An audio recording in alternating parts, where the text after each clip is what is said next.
MS voice ગુજરાતીમાં તમારું હાર્દિક સ્વાગત છે. ગુજરાત સરકાર દ્વારા ગરીબો માટે નવી સરકારી યોજના જાહેર કરવામાં આવી છે.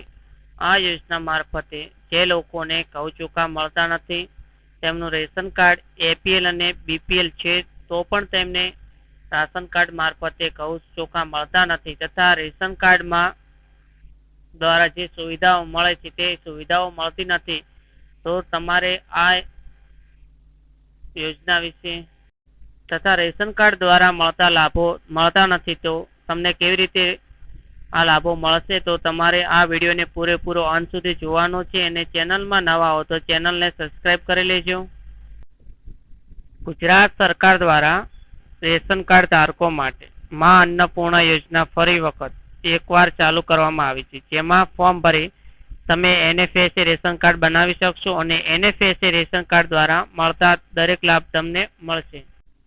વર્ષ 2016 ગુજરાત સરકારના તત્કાલીન મુખ્યમંત્રી શ્રીમતી આનંદીબેન પટેલ દ્વારા અન્નપૂર્ણા યોજનાની શરૂઆત કરવામાં આવી હતી.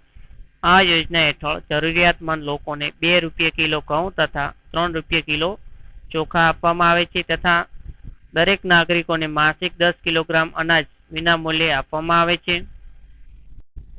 કોણ કોણ આ યોજનાનો ફોર્મ ભરી શકશે, તો જેમને પહેલા અનાજ મળતું હતું ને હવે અનાજ નથી મળતું અથવા સરકાર દ્વારા નવા ધારા ધોરણોમાં સમાવેશ થાય છે એવા લોકો, રાજ્યના તમામ દિવ્યાંગ, ગંગા સ્વરૂપ બહેનો, વૃદ્ધ પેન્શન સહાય યોજનાના લાભાર્થીઓ, NFSAમાં સમાવિષ્ટ ન હોય તેવા BPL પરિવારના રેશન કાર્ડ ધારકો, સામાન્ય વર્ગના રિક્ષા ચાલકો, રોજનું કમાઈને ખાનારા વાહન ચાલકો, બાંધકામ શ્રમિક કલ્યાણ બોર્ડના નોંધાયેલા બાંધકામ શ્રમિકો પણ ફોર્મ ભરી શકશે. થોડા મહિના પહેલા ગુજરાત સરકારે જાહેરાત કરી હતી કે અંતર્ગત નવા 10 લાખ પરિવારોને સમાવેશ નેશનલ ફૂડ સિક્યુરિટી એક્ટમાં સમાવેશ કરવામાં આવશે અને એ લોકોને NFSAના મળતા દરેક લાભો આપવામાં આવશે. ફોર્મ ભર્યા બાદ નવા ધારા ધોરણમાં તમારો સમાવેશ થતો ન હોય તો તેમને નવું NFSA રેશન કાર્ડ બનાવી આપવામાં આવશે અથવા તો જૂના રેશન કાર્ડ ઉપર NFSAનો સિક્કો લગાવી આપવામાં આવશે અને ત્યાર પછી તેમને ફરી ગુજરાત સરકારનું રેગ્યુલર અનાજ મળતું થઈ જશે. હવે આ યોજનાનો લાભ લેવા માટે તમારી પાસે કયા ડોક્યુમેન્ટની જરૂર પડશે, તો સૌપ્રથમ તો આવકનો દાખલો હોવો જરૂરી છે. શહેરી વિસ્તારમાં મામલદારશ્રીનો અને ગ્રામ્ય વિસ્તારમાં તાલુકા વિકાસ અધિકારીનો તમારી પાસે આવકનો દાખલો હોવો જરૂરી છે. રેશન કાર્ડની ઝેરોક્ષ, તમામ સભ્યોના આધાર કાર્ડ, રેશન કાર્ડમાં નામ હોય તેવા એક સભ્યની બેંક પાસબુકની ઝેરોક્ષ, લાઇટ બિલ અથવા ભાડા કરાર અથવા આકારણી, પોતાના કે પિતાના નામે જમીન હોય તો 8 નકલ, જમીન ધરાવતા ન હોય તો રેવન્યુ તલાટી કમ મંત્રી પાસેથી તમારે દાખલો લાવવાનો રહેશે ને રેશન કાર્ડના પુખ્ત 18 વર્ષ કરતા વધારે ઉંમરના સભ્યોના ચૂંટણી કાર્ડ. ફોર્મ ભરવા અંગેની વાત કરીએ તો ફોર્મ તમને ક્યાંથી મળશે અને તમારે કેવી રીતે ભરવાનું રહેશે અને ક્યાં તમારે જમા કરાવવાનું રહેશે. મા અન્નપૂર્ણા યોજનાનું ફોર્મ તમને ક્યાંથી મળશે, તો તમારી નજીકની મામલદાર કચેરી પરથી તમને મા અન્નપૂર્ણા યોજના અંગેનું ફોર્મ મળી જશે ને ફોર્મમાં આપેલી વિગતો ભરીને તમારે મામલદાર કચેરીમાં જમા કરાવવાનું રહેશે તથા અમારી Telegram channel MS voice Gujarati પર જોડાઈ જજો, જેમાં પણ તમને આ યોજના અંગેનું ફોર્મ મળી રહેશે. મા અન્નપૂર્ણા યોજનામાં તમારું નામ દાખલ કરવા માટેનું આ પ્રકારનું ફોર્મ તમારે ભરવાનું રહેશે.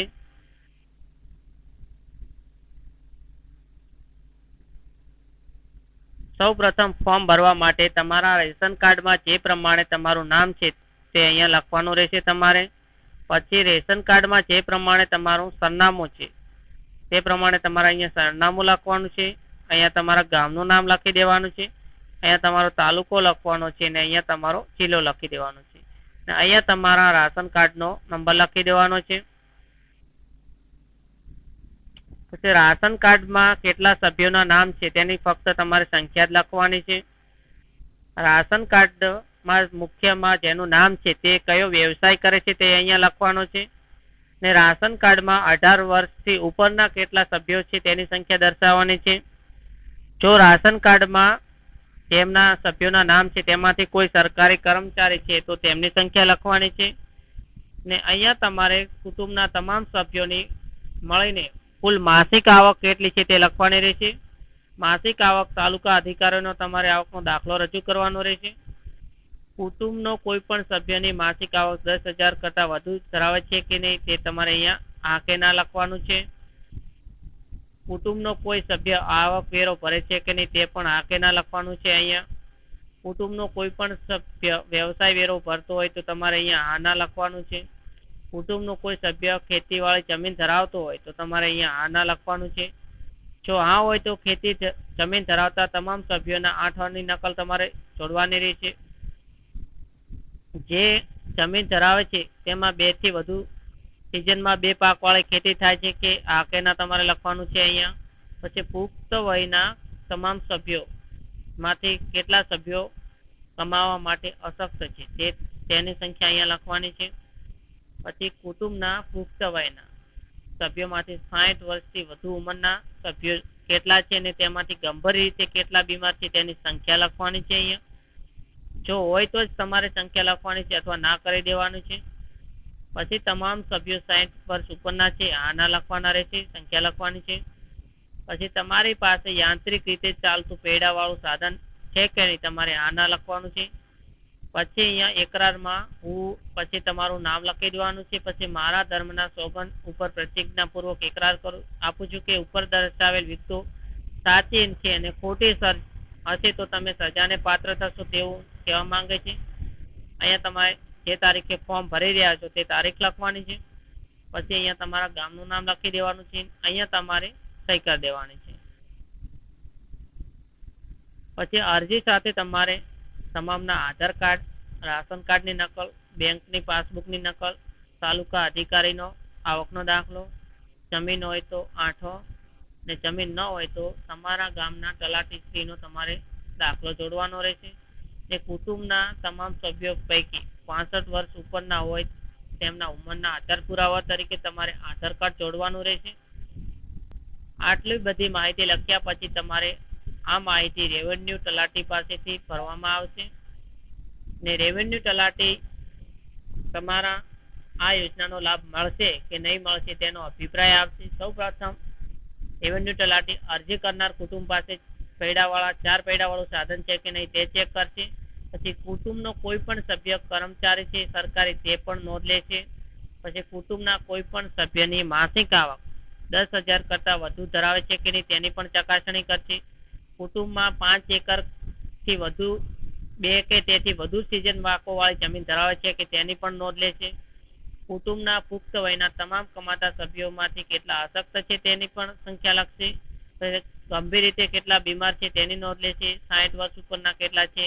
પછી રેવન્યુ તલાટી અહીંયા તેમનો અભિપ્રાય લખશે. જેથી તમને જો આ અભિપ્રાય આપશે તો તમારે આ લાભો મળશે. જેમ તેમનો અભિપ્રાયમાં ના હશે તો તમને આ લાભો કોઈ પણ પ્રકારના મળશે નહીં. પછી રેવન્યુ તલાટી અહીંયા તેમનો સહી સિક્કો કરશે. પછી અરજદારની વિગતો તથા રેવન્યુ તલાટીના અભિપ્રાયને ધ્યાને લઈ તમારી અરજી મંજૂર અથવા ના મંજૂર કરવામાં આવશે.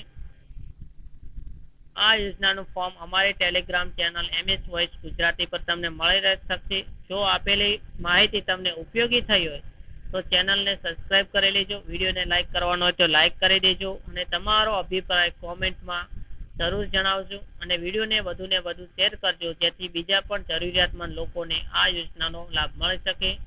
આભાર.